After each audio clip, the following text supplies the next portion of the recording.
Wow, doctor, where are you? Very much here, but You it's have so taken hot us around to the place. So I just thought I'll take a cool scenery and I'll feel very cool and very give you a true. very message A that's going to very keep you cool cool as well. message. A very Thanks cool so much. message. Thanks so much. Yeah, and thanks to you, Burley, for that cool message that you gave. If you're broken, you need to heal yourself with self-love, with patience, with compassion, and you need to give yourself time to put yourself together and to heal. And that's the message we want to give everybody. That you need to learn from the experiences that you go through.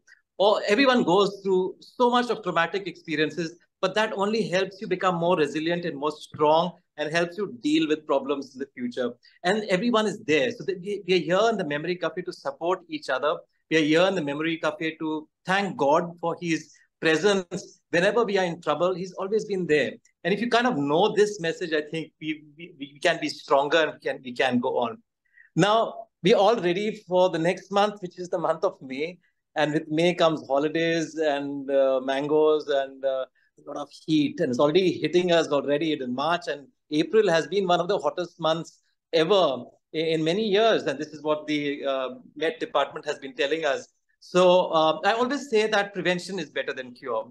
So we always need to keep in mind that if you can prevent a condition, then it's better than trying to deal with it once it already occurs. And for preventing it, we need to know what these problems could be if yeah, when the temperature rises.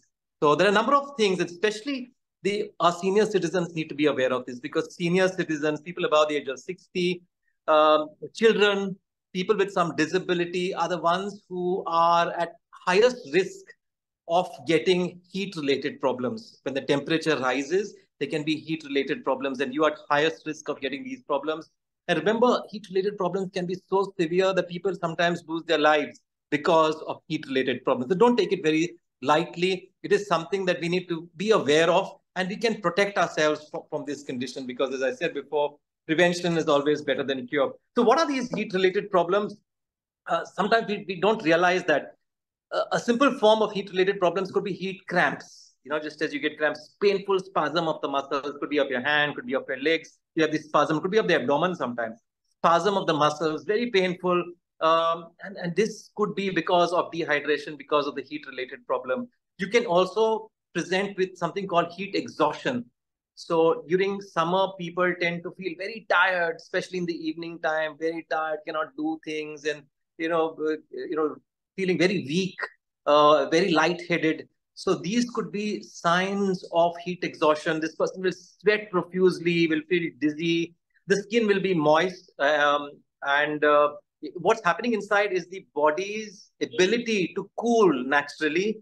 That is being destroyed. So its ability to cool is dropping, as a result of which the temperature in the body is also rising. The temperature can go up to something like 102, 103, 104 degrees.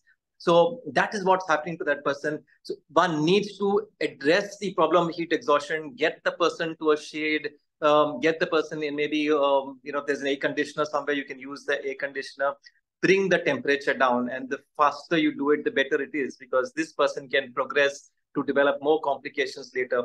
The most severe complication of heat disease is a heat stroke. And that's what kills a lot of people. So when you hear in the central India or in North India or sometimes in Maharashtra, various places now the temperature is rising everywhere.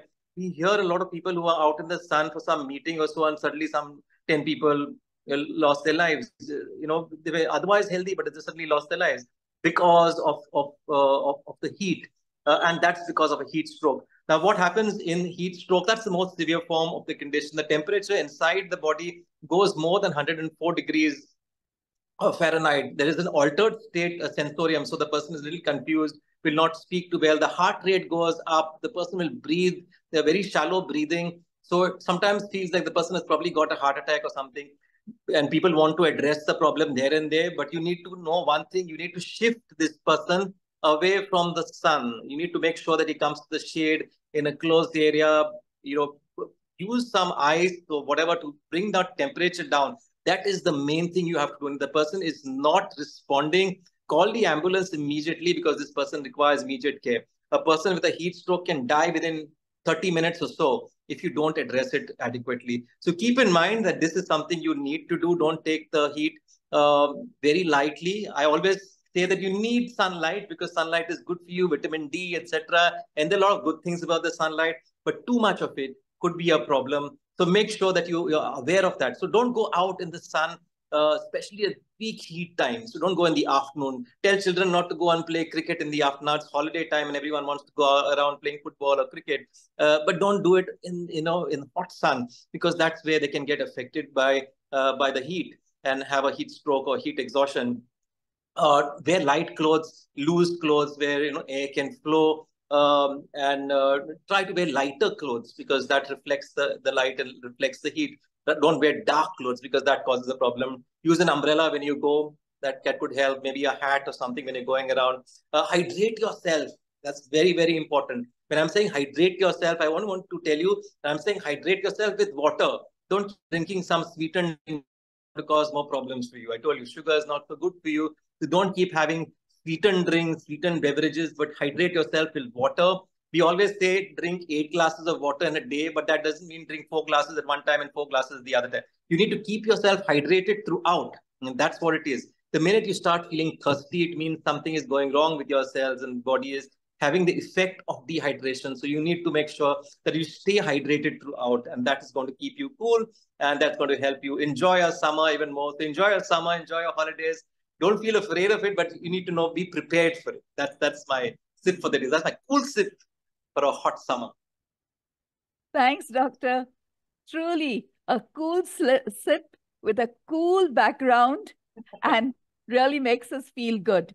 And I'm sure all these tips will be really taken well by our seniors, because I think the best thing is just avoid going out between 11 and 4, 3 or Oh, 4. yeah, right, Yes. right, right. That's I right. think that's the first thing, because that's where you're being exposed to the sunlight. And mainly also, I think the best thing is take a towel and cool yourself down if you feel you're too heated. So, True.